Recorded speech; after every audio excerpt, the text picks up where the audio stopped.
Tampere Business Festivalin järjestäminen on ollut helppoa.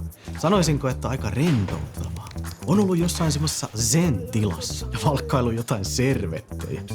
Hei, nyt pitäisi päättää jompikumpi. Ei, kato. Noin, mä päätin.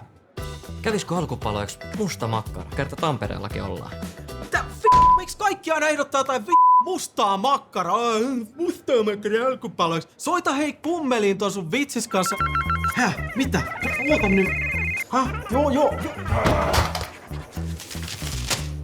Täältä kaikkea tästä. Tää on ihan paskaa. Aivan. Ihan yksinkertaista hommaa.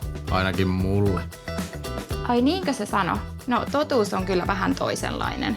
Että tää on ollut mulle vähän niinku sellaista henkilökohtaista helvettiä, kun ei se ole saanut niitä yksiä servettejä päätettyä. Mitäs täällä tapahtuu? Moro Marko. Se varmaan halunnut vaan, että mä kuulen, kun se kehuu mun hienoja organisointikykyjä.